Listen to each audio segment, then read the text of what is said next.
What if the walls around you could breathe, and the shadows watching you were alive? This is not just a story at S, an experience that will grip your heart and keep you frozen till the very last second. Dare to listen. But remember, once you start, there's no turning back.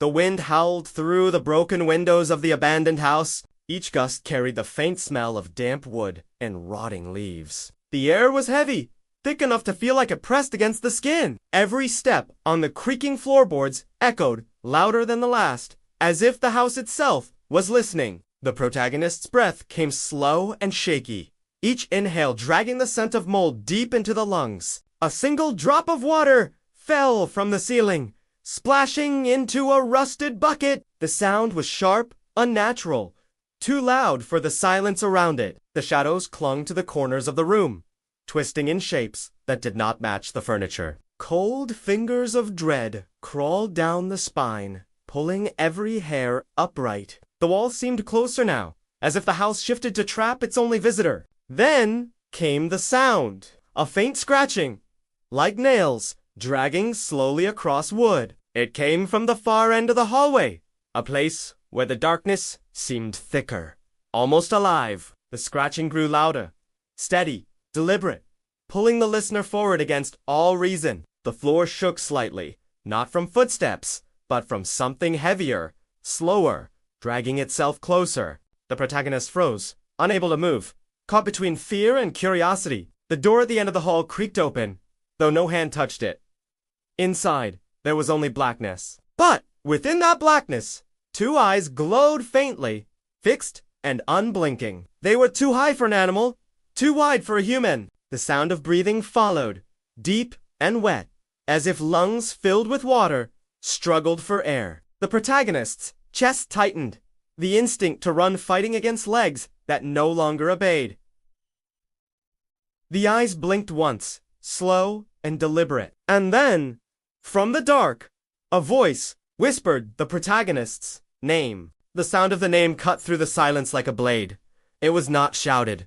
It was not spoken with anger. It was whispered, low and calm, yet it carried the weight of something ancient. The voice did not echo.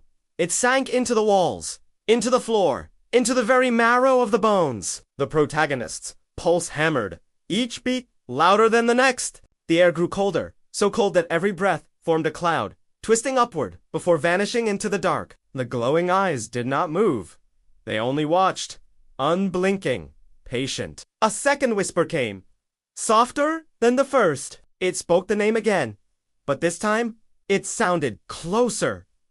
Too close, as if the voice did not come from the hall, but from just behind the ear. The body stiffened. The air was still, yet a warm breath brushed the skin of the neck. Slowly, against every instinct, the protagonist turned.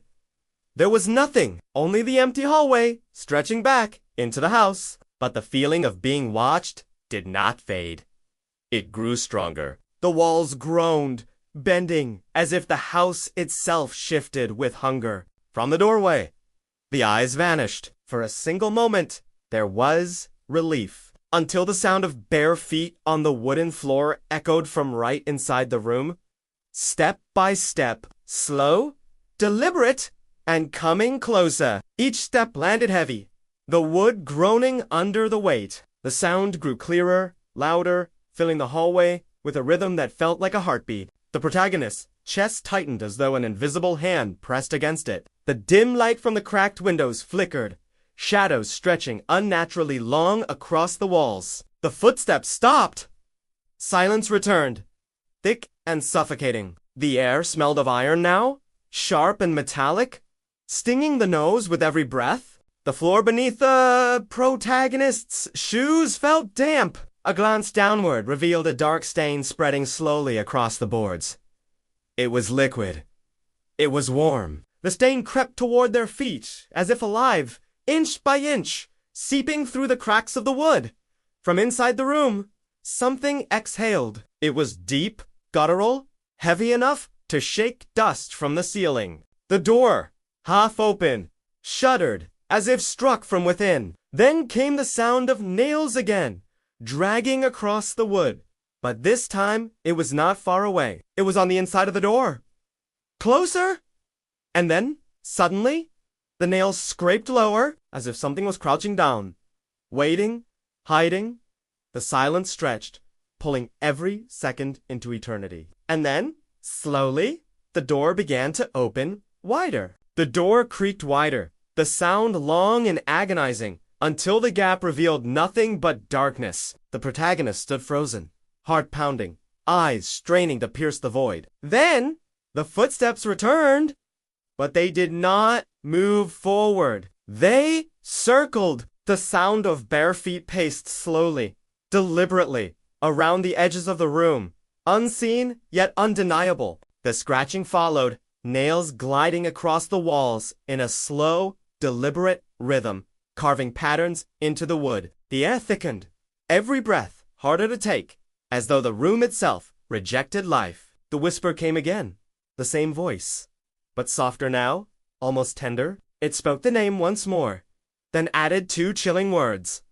Welcome home! The floor trembled. The shadows swelled, spreading across the boards until they reached the protagonist's feet. Cold, heavy, pulling. The ground gave way, like falling through water, but there was no splash.